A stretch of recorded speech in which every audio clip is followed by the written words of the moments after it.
Back to On Your Side tonight. A Charlotte woman contacted WBTV for help after paying a local landscaper thousands of dollars for a job that never happened.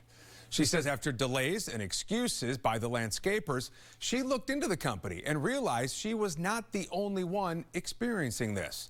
Consumer investigator Caroline Hicks started digging into court records, finding a long history of complaints against the family operating Carolina Metro Landscape.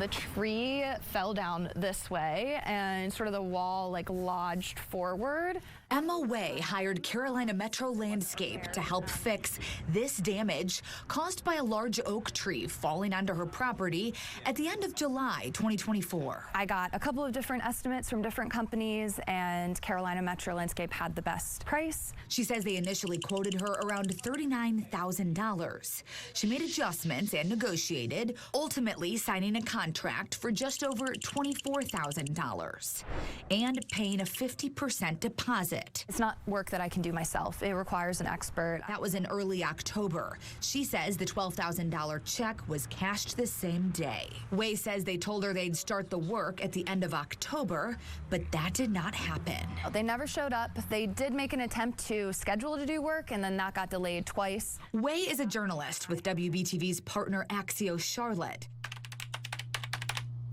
So she started digging deeper into the company, searching the names of the team online, all members of the Blackwell family.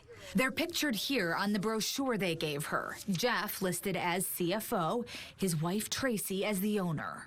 And by that point, I had started growing really suspicious, reading more one-star reviews, finding some past lawsuits against them. She requested a copy of their insurance certificate. You could clearly see on the document it was from a 7-Eleven on Central Avenue, and they had just whited it out and put their information on it. She filed a police report. She also filed complaints with the North Carolina Attorney General's office. So that was the biggest red flag I got. I was like, oh my goodness, I think this is not good. This is not actually happening. I obtained all copies of complaints to the AG's office, finding that Way is one of 2 people to file complaints against Carolina Metro Landscaping in 2024. There are also 5 other complaints against a company listed as Blackwell Landscaping, dating back to 2019. The address listed for their business is a co-working space near Uptown. In one attorney general's complaint, the customer says he went to the address and, quote, the manager informed us that we were not the first ones who came looking for them, wanting to get our money back. Way also filed a complaint with the North Carolina Landscape Contractors Licensing Board. Unlicensed cases are a little bit different animal for the board. Calvin Curvin is the executive administrator for the board. He says the Blackwells are not licensed. Any estimate, quote, anything that it approaches is $30,000 or more for landscape services, and you're not licensed would be a violation of the law. Remember, in the case of Emma Way, she was initially quoted around $39,000. According to court documents, in 2021, a judge ordered Jeff Blackwell permanently restrained from the practice of landscape construction or contracting. Basically enjoining them from doing that work unless they become licensed. Curvin says there are multiple complaints under investigation. The status of those is confidential. So it fell this direction. As I dug through court records, I found Way is not the only one suing. Another customer filed suit against Cameron Blackwell and Blackwell Landscaping in 2021. In the affidavit, he claims after he filed suit, Tracy Blackwell formed a new business under the name of Carolina Metro Landscape.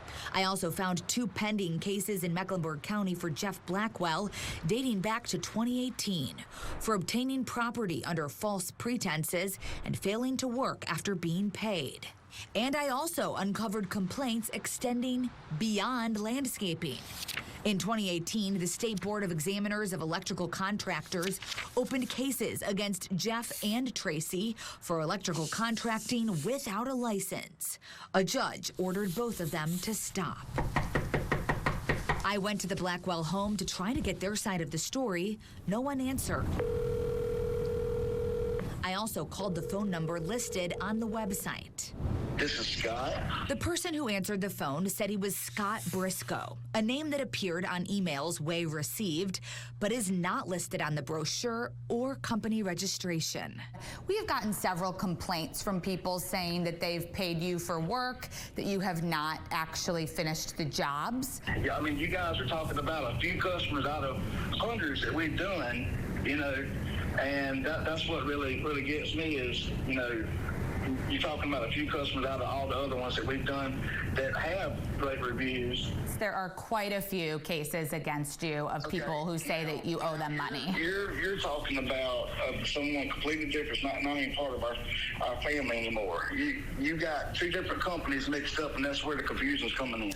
Despite identifying himself as Scott Briscoe, he went on to say Blackwell Landscaping was started by his son. Now, all that happened to him, that has nothing to do with our company.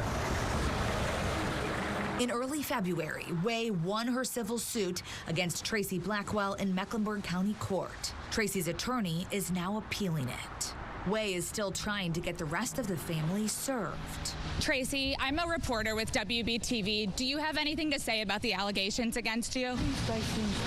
Do you have anything to say about the allegations against you and the landscaping company? I have. I need to record this, so I'm going to get off the phone because I can record this and I can show the attorney. Do you have anything you want to say? No, I do not, so leave me alone. We have to fully replace the wall. As for Way, she is processing the fact she may never get her $12,000 back. Obviously, anger, frustration that there's people that can just sleep at night and do this over and over again to people. I don't understand it. At this point, why are you sharing your story? Yeah, the biggest thing is because, unfortunately, they're really good at marketing, and I really want to prevent this from happening to other homeowners, to other people in the Charlotte area. Caroline Hicks reporting for us. Now, there are some simple steps you can take to verify that you are hiring legitimate landscape contractors. First, you can search the company on the licensing board website to determine if they have a license. You can also search the company and names of the team members to look into any potential lawsuits against them. And if you come across a contractor who does not have a license, or if you suspect they may be operating illegally, you should report them to the licensing board. For more information on how to take these steps, find this story under Consumer Solutions on WBTV.com.